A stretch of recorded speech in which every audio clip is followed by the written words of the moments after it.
Well, hey guys, welcome back to Aquarius Rising Africa.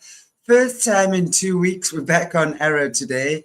We've been over on solutions for the past 2 weeks because we've been struck. And I could not post for what was supposed to be 7 days, but it ended up being 14.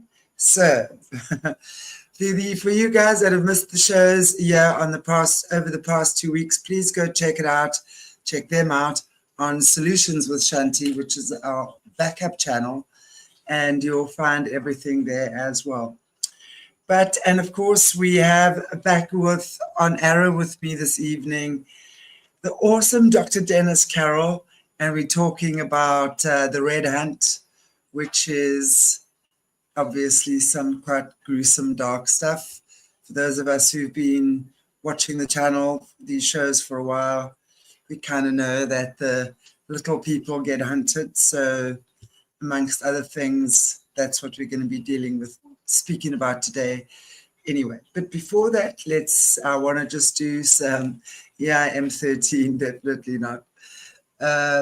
Just want to do one or two announcements quickly. Now that we're back on Arrow, we're gonna have Leo Zagami's book club and Samantha Plested, the transsexual woman, will be doing their membership shows.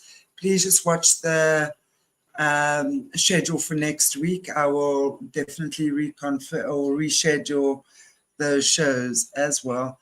And then tomorrow at 4 p.m., which is 3 hours earlier than now for you. It's 7 a.m. now, 7 p.m. rather, sorry. I have on Patreon with Jessie, Q&A with Jessie on Patreon. So that's for the Patreons and the members. But the members, if you want to join the Q&A on Patreon tomorrow, please send me an email, because then I can send you an email like that. I can't do it any other way. So join the membership, guys. Join our Patreon, and we just give you a little bit of added extras there. And then, of course, Leo Zagami tomorrow night again.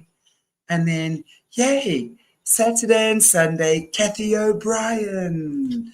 So we're having a weekend filled with Kathy O'Brien. Looking forward to that. And then, of course, if you guys have not seen Beverly Rhodes' show, that was on Monday, the South African psychic who's really blowing the whistle big time now. And of course, we have Juliet Bryant on Tuesday as well, Epstein survivor, ex-South African model, Epstein survivor. She's going to be talking to me on Tuesday next week. Yay! So we've got lots of people spilling some tea, as long as I don't spoil mine. So ching ching, everybody, get your beverage of choice ready, get your feet up, and taram, we have where is it? Dr. Carroll. Well, what day is it and where am I at? Okay. Okay. I remember now. Sometimes I feel like a prairie dog. I come out of my hole once in a while, look around and see what's going on. But absolutely. I'm afraid we have a very dark subject ahead of us today. And I was just thinking, it's something that's very unpleasant. It's something that we don't like to dwell upon, and we don't really like to talk about it, even think about it. It hurts to do that, but we've got to, because we need to peel the layers back on some of this stuff that's going on in the world. We need to pull the covers back and take a look at what's really going on around us in some places. So we're definitely going to.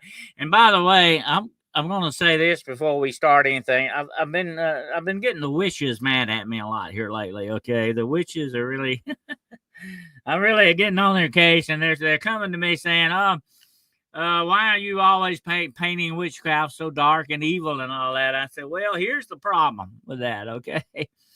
Witchcraft's kind of like the news. Nobody wants to talk about good news. The only thing they ever talk about is bad news. And that's what happens with witchcraft. You only hear about it most of the time when something bad's going on with it. And that's the way it goes. So don't shoot me, okay? I'm just the messenger. All right. Don't shoot me. Yeah. Don't shoot the messenger. Exactly. We're just messengers. Yeah. Yep, that's right. Well, definitely, Yeah, I absolutely. just wanted to. And I can understand why they can get offended about it. But, I've said this before. Let me state this again for everybody. Witchcraft is not a religious belief.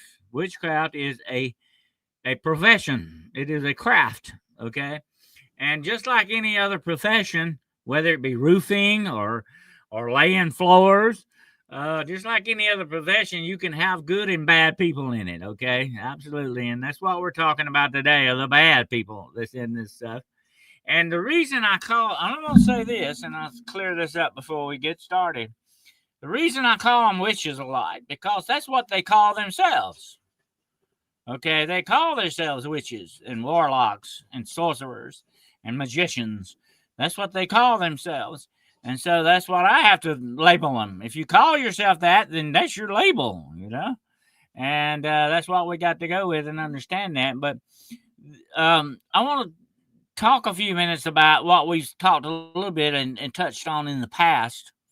And I have talked about the different covens that are out there, Shanty. There are different ones. There are vampire covens. There are werewolf covens. There are satanic covens. There are witchcraft covens. The list goes on and on and on. And sometimes these guys are like social clubs. Okay? They always gang up. If just like you and I, Shanty, if we started a knitting club, it would be all about knitting, and all the knitters would get together and we'd knit stuff. Okay, all right. That's the way a social club goes. But these guys are definitely not knitting stuff, folks. Okay, and they are getting together with their own interests. So the werewolves tend to lump themselves together with the werewolves. The vampires tend to do that with the vampires, and so on and so on. And most of the time, and here's the weird thing about this, folks.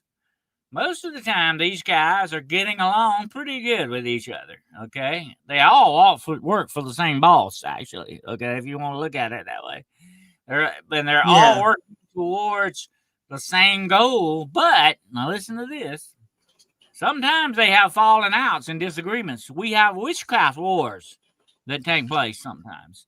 Covens will fight each other sometimes. And, if you remember a werewolf cult and you felt like somebody in a witchcraft cult is, disrespected you, that might cause some trouble, and that's the way these guys work. So they're just like any other facet of society that we live in today. There can be cooperation and then there can be some trouble, and that's the way that goes. And Aleister Crowley, by the way, engaged in a lot of coven battles and witchcraft wars where they would fight each other with spells and all kinds of stuff. This still goes on to this day. So once in a while, they have a falling out with each other. So they're not all on the same page. It's happy-go-lucky guys, and these are not good people, folks, okay? And they're not going to take life in a good way, no matter which way you look at it, because they are dark, dark, dark. And today, we are going to go down one of the darkest rabbit holes of all. And, but I was going to just say that you would not want to get in the middle of a witchcraft war, okay? You would definitely not want to get in the middle of something like that, because it would not be a good place to be. But I just wanted to lay that out for you to begin, because they're not all about cooperation all the time, okay? They do have falling out. They do have, some, stuff going on that maybe we might think is more competition type stuff in that way, okay, with witchcraft and stuff. But anyway, now you might remember, Shanty, when we talked about the Feast of the Wolves and the Banquet of Blood with the vampires, and supposedly what they do with the little children in these things, okay? And I'll run back over that again for those that may not have seen that show. There is the Banquet of Blood that the vampires engage in, where they use little children as sort of hors d'oeuvres for the dinner, okay? And they will usually suck them dry and also partake in their flesh. I know this is a horrible thing to think about, folks, but this is real stuff, okay? I'm not making this stuff up. This is real, the real deal. And they do these things for two reasons, two main reasons. They got a lot of other little reasons they engage in this stuff for, but they do a lot of this stuff for two very important reasons. One, it is a form of ritualistic blood sacrifice. Okay, that's a long title, but that's what it's called: ritualistic blood sacrifice. That's part of it, and what that does when they engage in this, it increases their power. Okay. And that's why they're doing this. And, we've talked about that before, Shanty, about some of these entertainers today, the so-called entertainment that they're giving us is really rituals. And they're doing that. They're slipping these things in because the more people that engage in these rituals, the more power they can get out of it. Okay. And whether or not, just watching it, watching it makes you a participant of it. And that is what's so very interesting about this. Yeah. And if you participate knowingly or unknowingly in it, you are actually helping them obtain the power they are looking for, whether you know it or not. And that's what a lot of this does. So those are the two main reasons why they unalive little children doing these things. And that also goes with the feast of the feast of the wolves.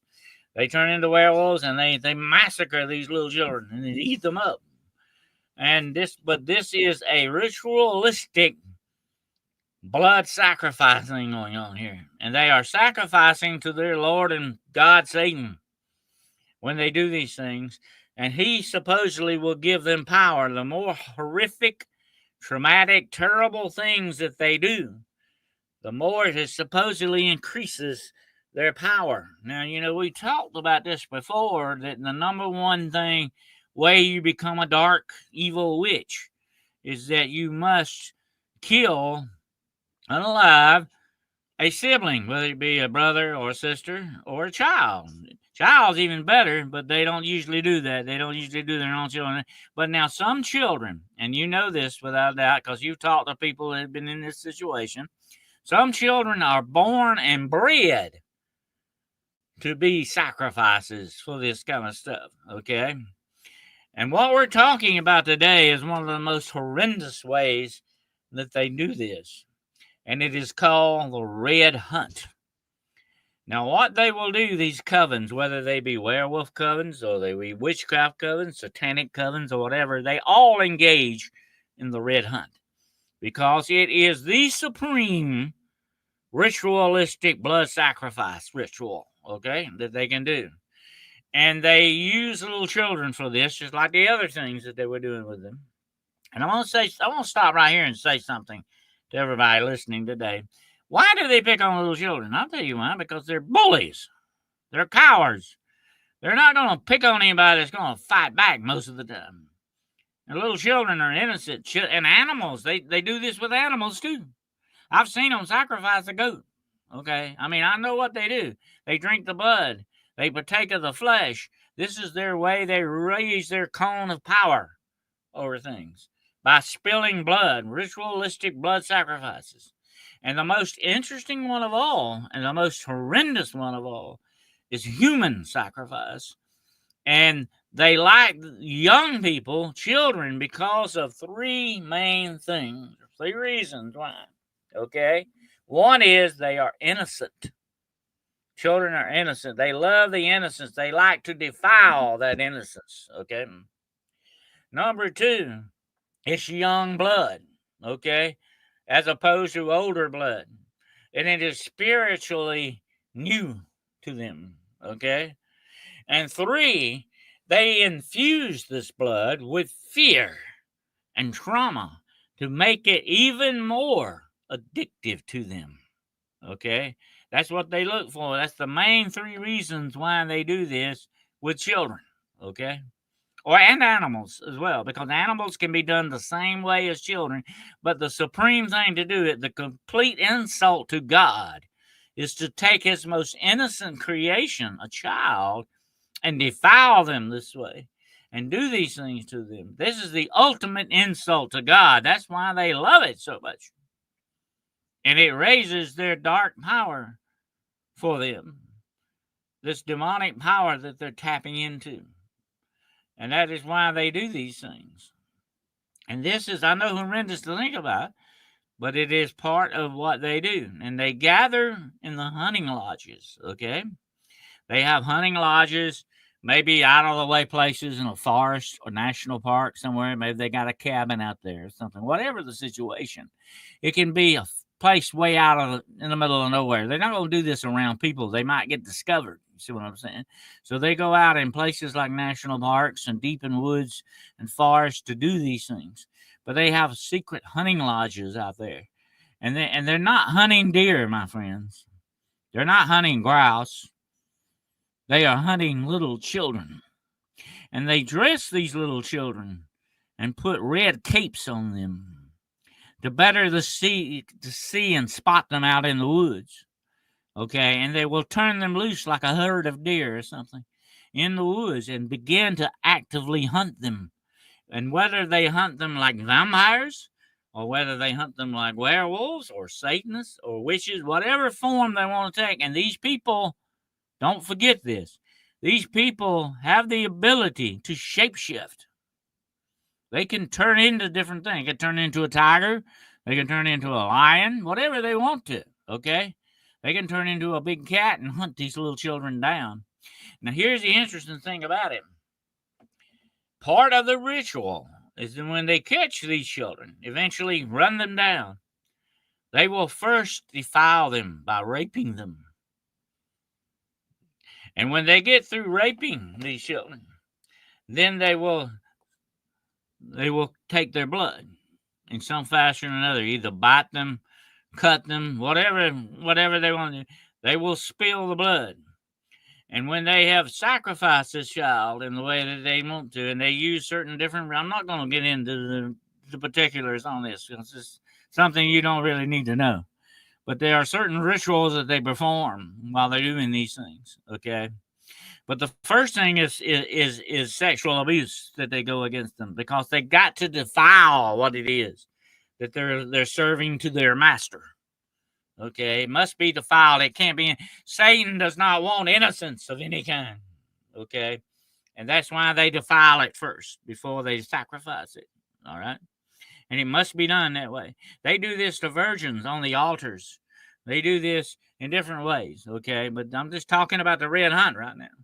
The red hunt is part of that, and the reason, of course, is very self-explanatory why it's called the red hunt for two reasons. They dress them in red and they spill blood.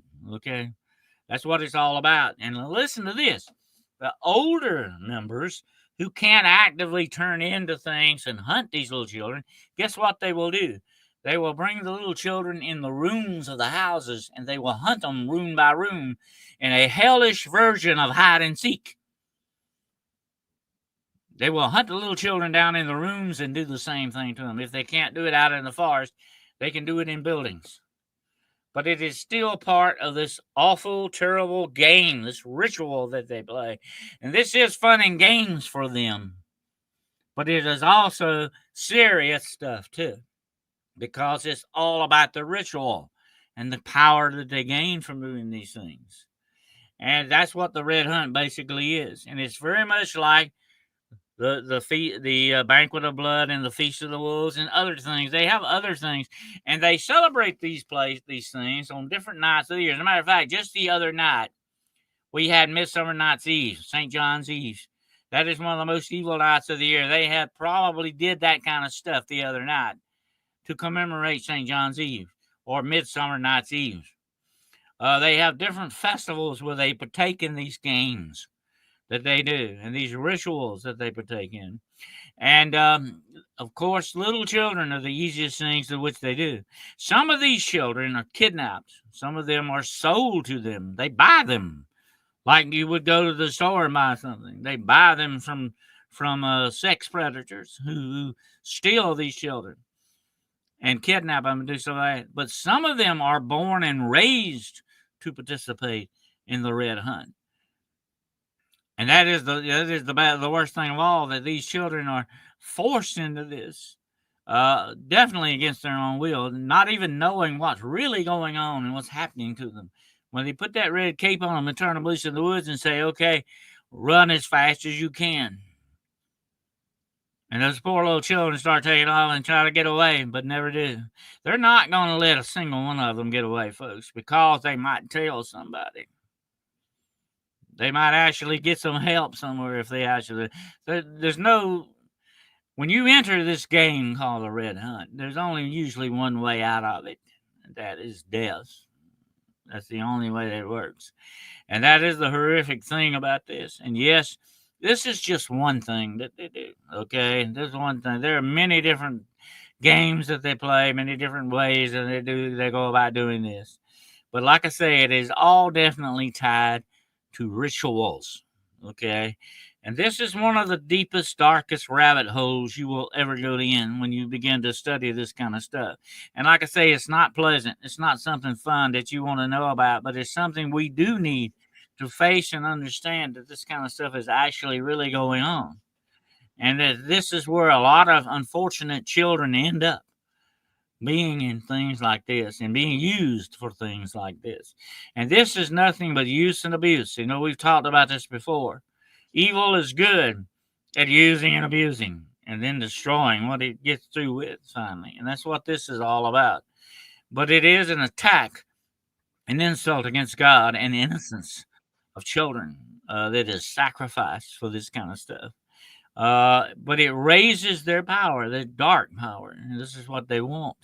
This is what they crave. And I've said this before. These people are sick, very sick and twisted and psychotic to do things like this. But this is what the darkness will do to you. When the darkness swallows you up, when it takes your soul, you are less human. You're not human. They have no empathy for these little children. They have no feeling for them. They're prey for them. That's all they are. They don't care. It's just a fun thing for them to do. It's a ritual they're going to do. They get power out of it. It's something that they do. They don't feel for these people. They don't look upon these little children as human beings. That's what sick and twisted people do in cases like this. And this is some of the darkest darkness, my friends, that you could ever encounter in this world. But it's real and it goes on. And it is hooked directly into demonic power and darkness, supernatural darkness, beyond things that you would never really imagine. But it is real. And unfortunately, it's going on even now. It's so true, Dennis, what you're saying about these hunts. The first time I heard about this must have been about 15 years ago, when I was sent a link from an article that Fiona Barnett had written. Now, I'm not sure if you've been following my channel, you would know who Fiona Barnett is. She was one of the top whistleblowers from Australia, and in fact was in the system with Nicole Kidman. And Anthony Kidman, Nicole's father, was Fiona's chief abuser or handler. They were talking then about these child hunts. And as we've gone along, we've also come to understand, in fact, some of the people, and Joanne Breeze, in fact, Joanne is usually in the chat. She's actually a survivor of these child hunts in Australia. There's a few people, a few of our viewers that are survivors of these horrific things. And what they do, it's like sports for the elite. So a lot of them take place at places like Bohemian Grove, a lot of the royal palaces, the castles. Apparently, and I'm going to be hearing more and more as we have Beverly Rhodes talking about South Africa. I told you all I've been praying for a South African or South Africans to step forward. Beverly Rhodes lived in South Africa, and I've just had my first show with her. So guys, if you haven't caught that, please do. She's, in fact, South African, well, British, taken in by obscene handler, right? And then very psychic, so was used for her spiritual gifts. Came to South Africa specifically to set up child transportation rings, right? And then was used by high official governments and stuff for her abilities and her gifts and her powers. So we're going to be talking a lot about that. But she, in fact, was one of the cleaners after some of these child entertainment. I want to just watch my words here for algorithm purposes. But Beverly Rhodes was, she spoke about, and we're going to be going more into that. She had to clean up after some of these things. And not only that, Dennis, that's very common why they have pig farms. Because if you look at the Mormon church as well, apparently the Mormon church, there's lots and lots of, well, they have a lot of lots of pig farms. They have a lot of and they have a lot of secret words for these things, Shanty. Code words like the big farm or the Cabbage Patch, the Cabbage Patch Kid kind of things. And the thing about these poor little children, they are being groomed, just like sexual predators groom children. They are being groomed to participate in these things, whatever they may be, whether they be games or rituals, whatever the situation. They are being groomed for these things. And they do meet in some of these places like Bohemia Grove and places like that. Well, they have to have a place, let's understand this. They have to have a place they can control because they don't want anything to get out of control and give themselves away. They're all about secrecy. Secrecy is a very supreme thing to them. They have to maintain that secrecy at all cost because if any of it were to get out, it could, have a lot of bad repercussions on them. So they're going to guard their privacy very highly. And if you stumble upon something like this, they will probably unalive you as well. You're in a bad situation because they're going to, take care of business. And they don't want you to know what they're doing out there. And here's the thing about it. The secrecy to them is sort of like the icing on the cake. The secrecy is what seals the ritual for them. The secret words and language they use, the secret ways they go about doing these things, it is all very symbolic and means so very much to them in many different ways. So they guard this stuff very well, Shanty. And they guard it to the point where if you threaten it in any way, and a lot of people have been threatened for coming out and talking about kind of stuff like this, okay? A lot of people have been, had death threats and all that leveled against them and stuff like that. They don't want this kind of stuff to get out. They don't want people to know that this really, this is a bunch of make-believe stuff. They want you to think it's all made up. And that's just another way they use the smoke and mirrors on people to hide this kind of stuff. And most of the time, even in plain sight. That's the thing about it, Shanty. They're so devious in how they can cover up these things and keep it secret. Yeah. It is absolutely, it's so true, Dennis. And I'm also just thinking as we're speaking, because the different lineages would have different types of these, call it child entertainment, right? Parties. So they have also, which is interesting to note, is they have the hierarchy kids, which are the bloodline kids, okay, that are not allowed to be unalived. And then they have the... Let me address this right quick. Sorry. We not long ago, we heard a lot about something called soul cooking, which was nothing actually but a ritual And a lot of the highbrow elite people were engaging in this. And this woman supposedly was doing all these kind of rituals like an art form, you know, soul cooking and all, spirit cooking, as you call it, and all these other things. It was nothing but a cover up for rituals. And a lot of these elites, Shanty, a lot of them, they meet in these dinners and they partake of human flesh. But they're not, you're not going to, let me put it this way. If you were to walk in on this dinner, okay, you're not going to see somebody laying on the table.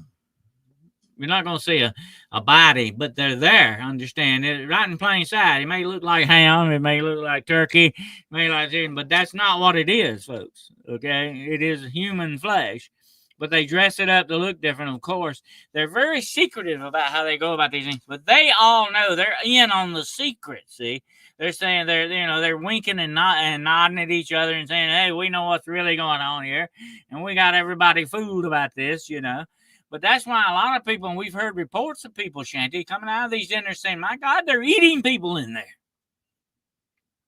Yeah, you know, and this stuff is really going on. But a lot of people say, that's, you know, they don't want to. Here's the thing about it, and here's the sad part about it. When we confront stuff like the red hunt and all this other kind of stuff, you got two camps of people that saying, "Oh, that's a bunch of baloney. That's a bunch of made up stuff. I don't believe that," because it disturbs them a little bit. It bothers them. They don't want to believe something like that really happening.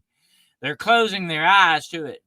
And that, my friends, ain't helping nobody. Okay, that's definitely not the way to do this. Okay, and then you got other people that say, "Yeah, well, maybe this is real. Maybe it is going on." You know, those people are brave people. They confront it and they say, "Yeah, maybe it is real, and we need to find out what's really about it." But the cowardly people are the ones that say, I don't believe it. I don't want to deal with it." You know, it bothers them too much. We need to be brave when it comes to, trying to expose these kind of things or what's really going on. But the elites are doing this. And let me say this about cursed bloodlines. Okay. I did a show the other night on cursed bloodlines. There are cursed bloodlines. Absolutely. There are people like the Rothschilds and the Biderbecks. I won't get into calling a bunch of names here, folks. Okay. But they have a long line of cursed bloodlines behind them and ahead of them. Definitely. Well, let me say there are two kinds of cursed bloodlines here that you need to always bear in mind when somebody says they have a cursed bloodline thing going on. Okay. And one thing is, some people embrace it and love it. They say, "Oh, I got a cursed bloodline. I love that. It gives me the power I want. I'm going to embrace it. It's mine. It's my heritage. It's my blood." Then you got the other camp that says, "Oh, I don't want that. I don't want to deal with that kind of stuff. I want to distance myself from that." So you've got two kinds of people working on this. You got the kinds that really like that kind of stuff and embrace it and make it their own, or you got the people that don't want to embrace that. You got people that don't want that kind of stuff going on. Unfortunately, you got more that embrace it than you got fighting against it. Okay, if I found out tomorrow I had a cursed bloodline, I would start actively trying to break that cursed line. Okay, I would start trying to break it, and it can be broken if you try. There are ways to do it, yeah, but some people don't want to break that line because it's giving them power and money and riches and all the things that they want. They have embraced it. Those are the darkest people out there walking around. They've sold out to the darkness. And they are the most, and let me tell you this, you got to understand this, and I warn all of you that this, they are the most dangerous people walking this planet. They are snakes walking on two legs, folks.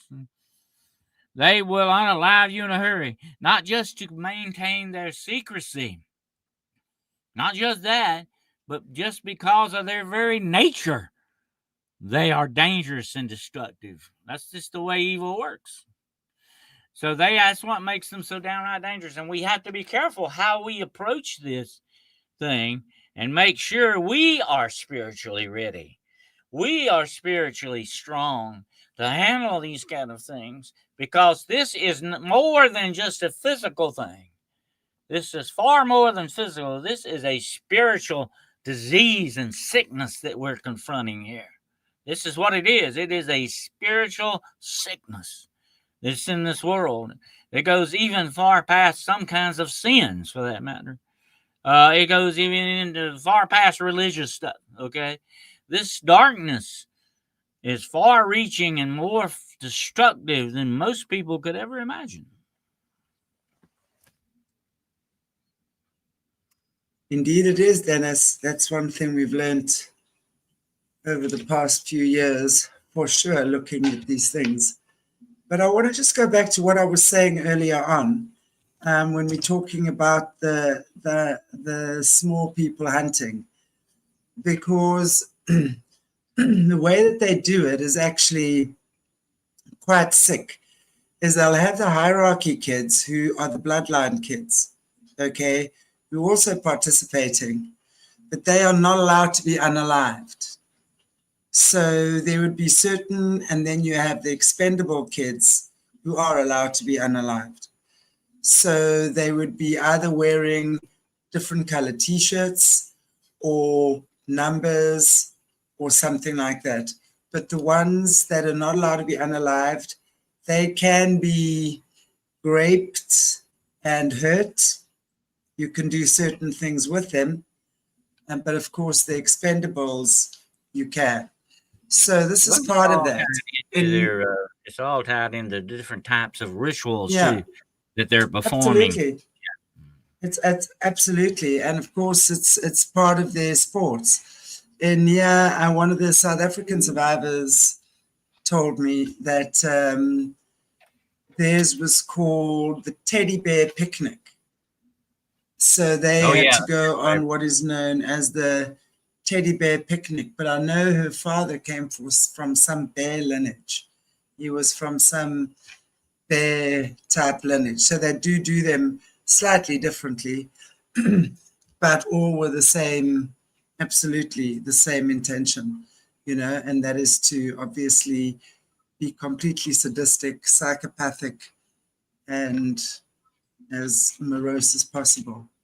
Then, of course, we know that those organs, and it's true what you say, they will buy a child, right? And then first that child is worth about $1 million, really, at the end of it, because they will buy a child, they will obviously exploit it sexually, right? And prostitute it out for X amount of time. Then they will sacrifice it, then organ harvest it, right?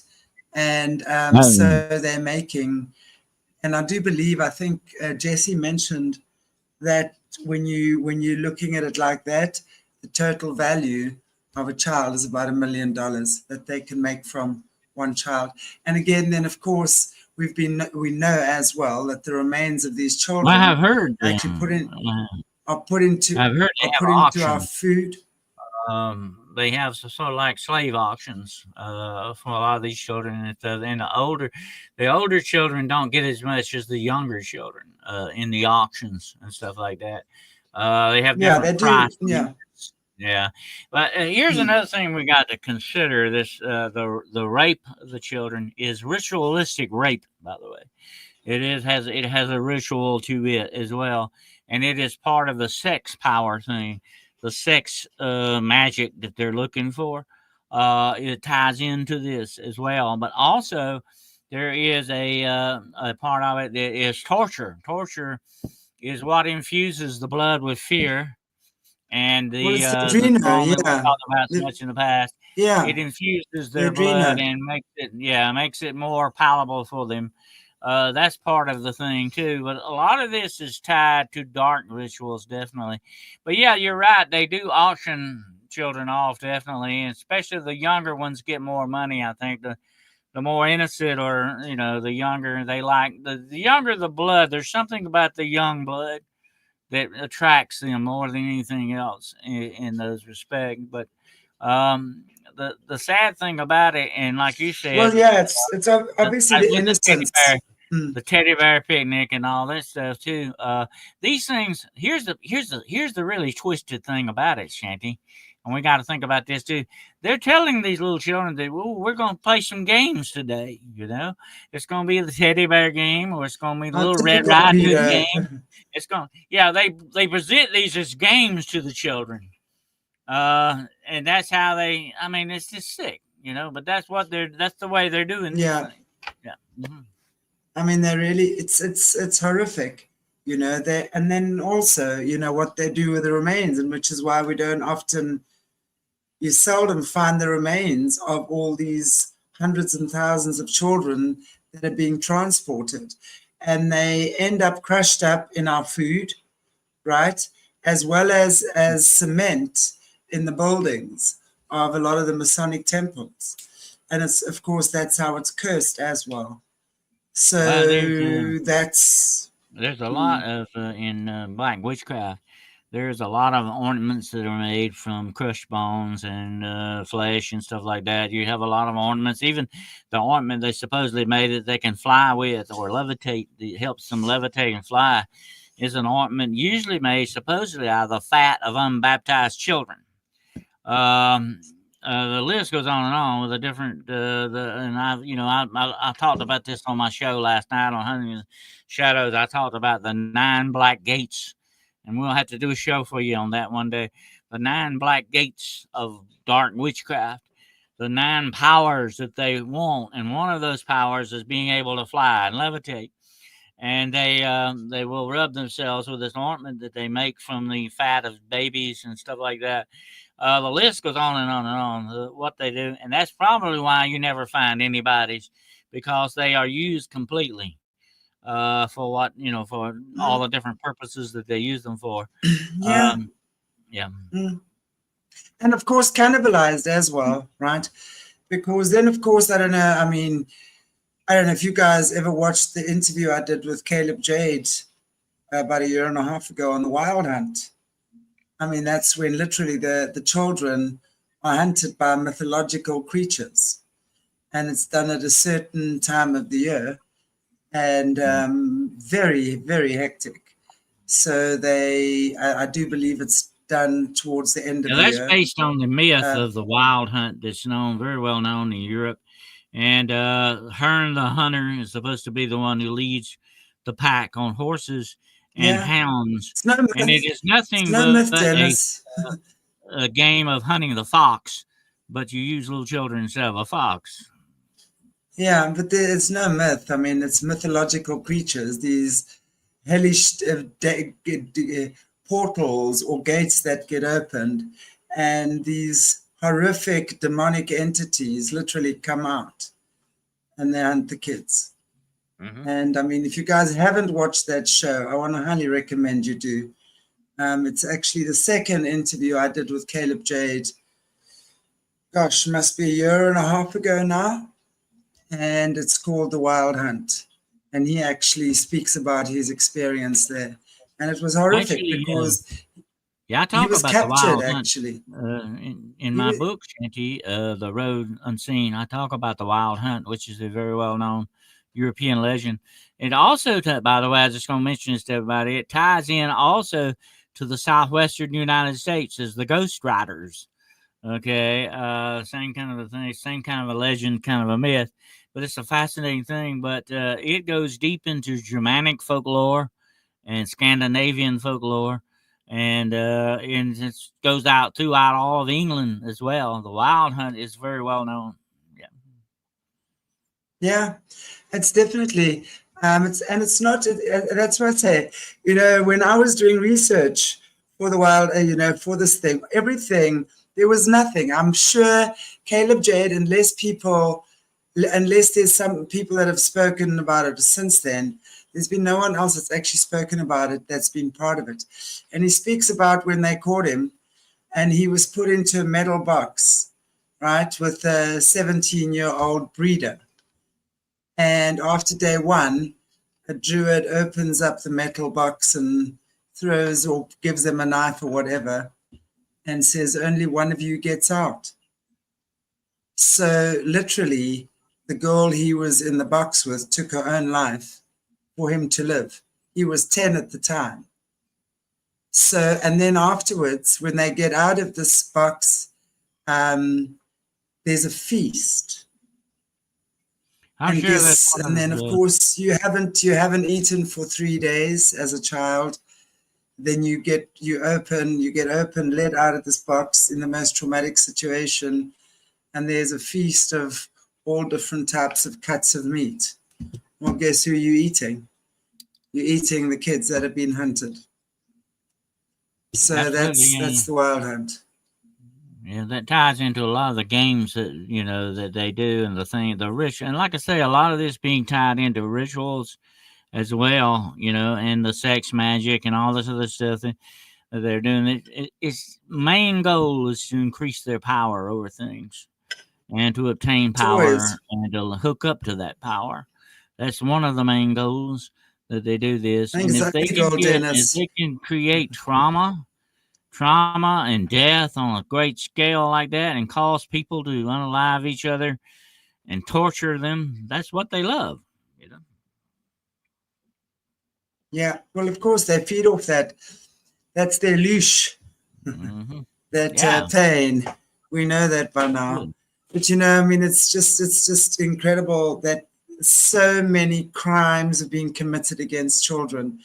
When you go back to the beginning of time and you're looking at all these ancient statues and things of these dark gods, and you see them throwing kids into the fire or eating the babies or whatever, I mean, I don't know at what point humanity that we, and I include myself in that, got so dumbed down that we were not seeing what is actually going on. Those statues have forever been there and they have not stopped What I doing call it, that. what I call it, Shanty, is spiritual desensitization. We are desensitized spiritually a lot of times to these things and don't really understand what's going on. And really understand the ramifications of a lot of this stuff. Like what we're talking about on this show today, 90% of the people out there don't even know this exists. They don't know this kind of stuff's going on. And that's what they want. That's the way they want to keep it. That's why they work in the shadows and the dark, under their secrecy and all this stuff. That empowers them as well. But we are desensitized spiritually. We ignore the dark spiritual aspects of this world, and that's a bad thing to do because they are real and they are there and they exist, and they can very badly affect us if we're not careful. But we tend to ignore those things, unfortunately. Yeah. Well, I mean, it's, as we say, just about being conscious. But I mean, I'm a great believer in just, don't stoke a fire unless you have to. Let us be aware of what's going on around us, right?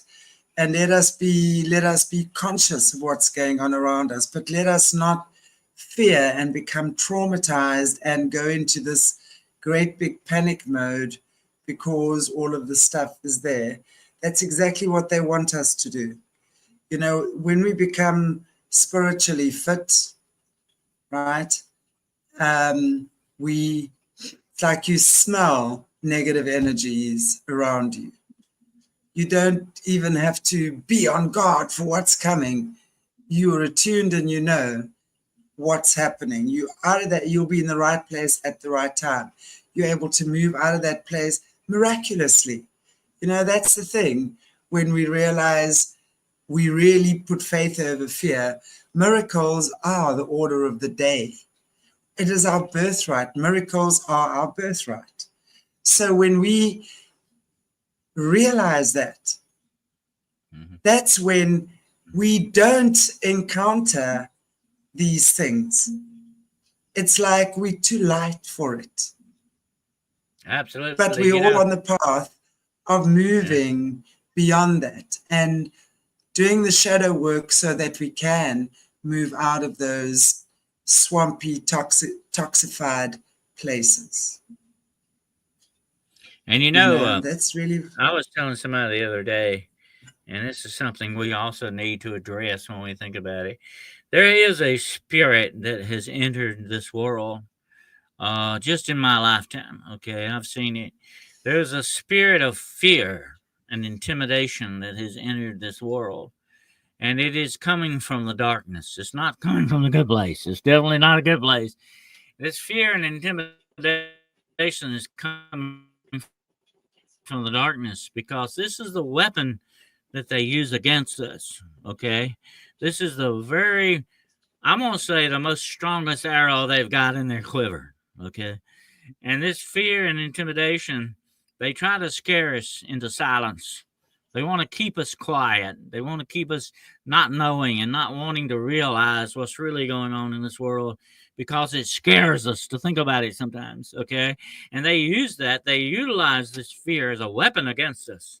And we need to understand that they're doing that, Shanti. Absolutely. And we need to address that fear and say, hey, I'm not going to fall for this trick. You know, I'm not going to fall for this fear. I'm going to fight it. Fear cannot do anything to you unless you give it that power. And you don't give fear the power, then it has nothing on you. It doesn't have any kind of a hold on you. But you've got to empower yourself that way against this fear, you know? And I've had people, we've talked about fear over the years, and everybody gets scared. Anybody comes up to you and says, I don't get scared. They're the biggest liar you ever walked up on, okay? Everybody gets scared of something. We all have some kind of deep-seated fear, whether it's a fear of heights or fear of cats. Some people are scared of cats. I mean, think about all these different fears we have, but we don't want to let them control us. It's one thing to have fear. It's another thing to let it control you. And that's what the darkness wants. It wants the fear to control you as a weapon against you. Don't fall for that. Don't let them trick you into believing that, because that's what they're good at. And if we take that fear and use it the right way and say, hey, I'm not going to fall prey to it. I'm going to let it motivate me the right way to fight that fear. That's what we need to do. And that's what the darkness doesn't want. They don't want that. But if they don't want it, I want it. Okay? That's the way I look at it. It's just commenting on what Colleen was saying, yeah. With natural ingredients, yeah, that's one of the things. So when you've got to check the ingredients, what Jesse was saying to us about that, when that news first broke, I remember that came to us about 4 years ago. I was absolutely mortified when I heard that. But in the more organic type, natural food products, that's typically more grainy, you're going to find that. So anything that's got the more organic, natural ingredients I think in there as well. I think it's interesting to note, Shanti, that there is a red food color made from bugs. A lot of people don't know this, okay? You're eating bugs, folks, okay? This red food color comes from bugs, okay? But they never tell you that. But now listen, I just want you to think about this a moment. That's what you know about. What else don't you know about? You know, what exactly. I mean, it's... Yeah. Exactly. It's just, that's why, guys, grow your own veggies, for goodness sake. They get away with this because we totally give our power away to these big companies. We've totally given our health away. I mean, think about Big Pharma right now. I mean, that medical mafia has us controlled second to none. We've forgotten that our bodies are designed to heal themselves. And when we start reclaiming that, and we therefore empower ourselves and disempower this medical mafia and the pharmaceutical mafia, right? Same thing with religion. Religion has controlled human beings for so long. And I'm not talking about being a believer and understanding true spirituality, right? I'm talking about controlled religion, talking about the schooling system, how they control the minds of people, our youngsters, how we as mothers have bought into the fact that we need to be working and create this dynamic life for ourselves. And at the same time, our children are being given away to the powers that be who control their minds now. And hey, you all know me, please. I don't want any feminists coming for me now. I'm not saying women should not be independent and doing their thing, but I think we have lost balance. We've lost the balance of what we need to be doing at home with our families and children, right? And also what we're doing as contributing intellectually to society. And I think when we see where our kids have gone and where it looks like the youth are going, I'm afraid that we have most definitely, it's showing in the kids, it's showing in the youth that we've lost control. And we need to reclaim that again.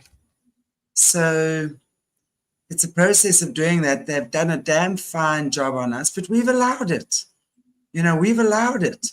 We've allowed the technology to take over. We've allowed ourselves to sit watching Netflix for 4 days in a row. We've allowed ourselves to be scrolling on our phone second to none.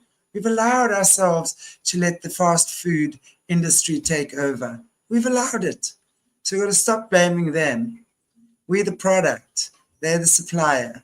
We've bought what they've supplied. So it's up to us to change that now. It really is. That's the only way we're going to do it. They're not going to do it. Why would they? Why would they suddenly want to be cool with us? Why would any leader have our best interest at heart right now? They don't. They've got their own at heart. We've got to have our own interest at heart. And that's what's going to get us through this. Anyway, grow your own veggies. That's what I do. And then you know where things come from. It's true. We've all allowed ourselves to become zombies. Yeah, that's the way they want us, though. That's definitely they want us brain dead, you know, because they can control us better that way. And it's not just the fear and intimidation. They like to divide us up, you know, divide and conquer, as that old saying used to go. They want to keep us divided, pigeonholed the way they want us to be. And they also like to use us against each other. They want us to hate each other, whether it's about whatever color skin we happen to have or what nationality we may be or whatever the situation is. They want to keep us divided and at each other because they are getting a certain amount of negativity off of that too. They're feeding off of that. These guys are parasites. They're like, you know, leeches or ticks or mosquitoes. Mosquitoes kill more people in the world than anything else on this planet, by the way, folks. Mosquitoes are awful. And that's what they are. They are a form of human mosquitoes, okay? They are feeding off of us all the time. Yeah. So true. You know, malaria, and it's true what you said, Dennis. Malaria in Africa, guys, it kills more people than AIDS. I kid you not. When you go to North Africa, I mean, when I travel to places like Zambia, the Congo, I've never taken a malaria tablet in my life. No, I won't take them. But you're supposed to take your malaria. I mean, people up there, they like have malaria tablets next to their bed, like you might have a headache tablet just in case. They've got like a whole lot of, I feel like I'm getting malaria, and they'll just take tablets. It's amazing. Malaria is exactly the thing that kills more people. That's super interesting, actually, isn't it? So yes, they definitely. I think it must be B2 with that own egg blood. Gosh, they love my blood. That's for sure. Good grief. There's a mosquito around, and there's 100 people. It will find me. That's for Absolutely. sure. Anyway. I'm not saying we have bad mosquitoes where I live, but Shanty, they all carry switchblades. Okay. They're mean mosquitoes. Yeah, exactly. Well, you know what? When I was in India, it was especially bad. I'm going to tell you. Every morning we were doing yoga, and of course, at the time that you're doing headstand, okay, That's exactly the time, 6:30 in the morning. The mosquitoes come and they will absolutely attack you. It is unbelievable. So eventually and then my yoga instructor, and always, because I'm like, and he says, quiet mind. No, he says, the mosquito will only come for you when your mind is not quiet. And I mean, it's so true, because they reckon your energy will, of course, if your mind is quiet, the mosquito is not going to bug you. And my mind was definitely not quiet when those mosquitoes came for me, boy, that's for sure. It's actually hilarious about that. But anyway, yeah. Dennis, to go back to what we were saying earlier on, just in terms of keeping ourselves connected and aligned, that's all we can do right now. That's all we can do. That's absolutely true, Shanti. We can strengthen ourselves spiritually by acquiring the knowledge we need to know. We need to know these things are going on, and we need to understand why they're doing these things and what they're up to and all that. That gives us the knowledge and the power over these things, okay? And that empowers us spiritually to handle these things, to know that this kind of darkness is out there, and understand how it works. Know your enemy well, folks. You always want to keep an eye on your enemy, no matter what they're up to, and know what they're up to and the things that they're doing, and say, hey, that gives you more power over them spiritually, okay? But you also got to think about yourself spiritually as well. If your spiritual life is healthy and strong, then this darkness is going to be wash off of you like rain off a duck's back. Okay, it's not going to touch you. Okay, it can't touch you. If you got that strong spiritual attitude about you, you've got that positive force inside of you, that healthy spirit, and that's what you need to strive and work for, just like you do with yoga and other exercise like that, to exercise your body and have a healthy body.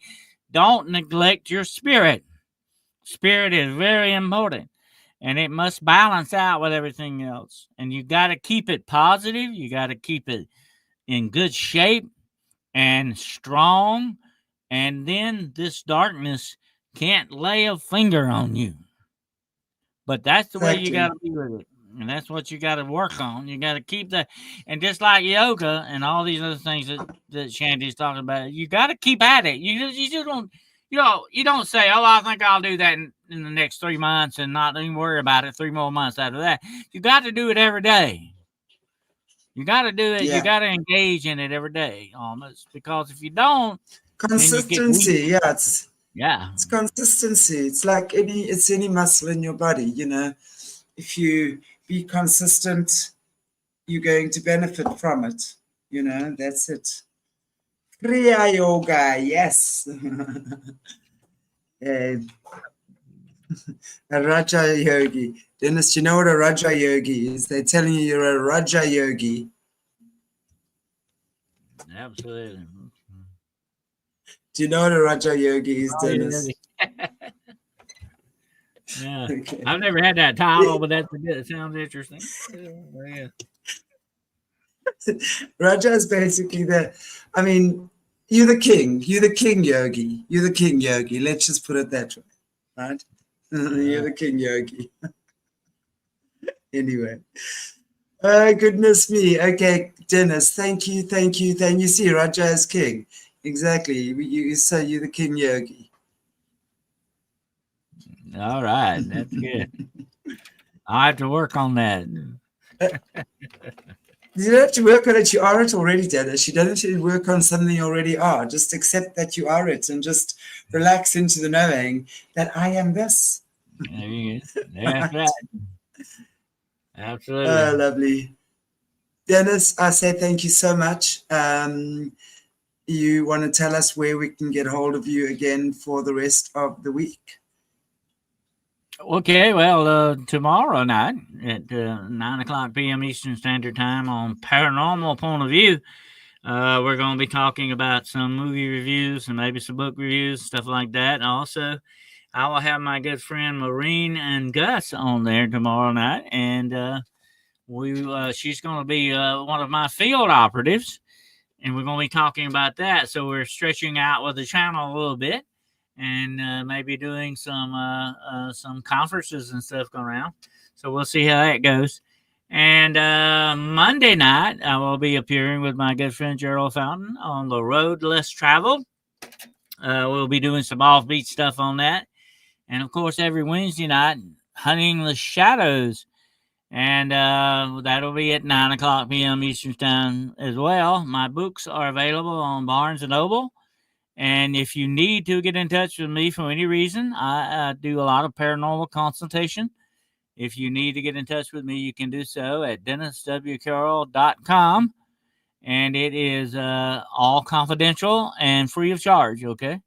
So if you have any problems or anything like that, you feel you need to do, just want to talk about something, you want to report something, whatever, you can reach out to me, and we'll see what we can get done. You're such a sweetheart, Dennis. Thank you so much.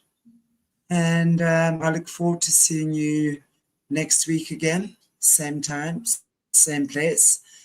And as you all know, we're back on Aquarius, Rising Africa again.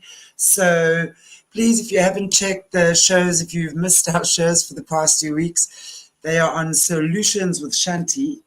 And then tomorrow being Friday, I will, at 12 o'clock, 12 noon, I'm on with Joanne Breeze again. We're doing the greatest story never told of Adolf Hitler, and that is going on Rumble. So we're doing that on Rumble and on X. It's not on YouTube. So please catch us with that. It's a commentary, very super interesting to see what that's always about. And then Friday evening, Leo Zagami in the evening, Jesse Q&A on Patreon in the afternoon, and then a weekend with Kathy O'Brien. I'll have Kathy O'Brien on with me on Saturday as well as Sunday, so join us for some very cool guests this weekend. So I'm busy, you all. I'll be hanging out with you, so I hope you'll be hanging out with me as well. Dennis, do you want to maybe just end off for us in a quick prayer? Thank you. Okay, yeah, let's bow our heads right quick. Dear Heavenly Father, I thank you for everyone who's been watching and listening to this channel today. We thank you for Chantelle and all of our friends who tuned in. And I ask you, Lord, that you will touch each and every single one of them. Bless them in a special way, that you will give them power to live the lives that they need to live, that you will empower their spirit as well as their bodies and their minds. Refresh their minds, rejuvenate them, and send them out into the world against this darkness. Let them be warriors and not victims against the darkness. We ask, O Lord, that you will give us the strength, the peace, and the protection of your holy angels from this time forward until everlasting. And we ask this in the mighty name of Jesus Christ, the one name to which all power is given in heaven and in earth. And in the name of the Father, and the Son, and the Holy Ghost, we humbly pray. Amen. Amen. Thank you, Dennis. And thank you, everybody. Yay. It was so good to see you again. And I look forward to seeing you lots of times tomorrow. Yes, lots of times tomorrow. And lots of times on the weekend. Yay. So bring your chai, bring your popcorn, bring your tea. It's very cold this weekend, so put your feet up, put your fluffy slippers on, and catch up with all the binge watching. Yeah. Look forward to seeing you then, guys. God bless you all.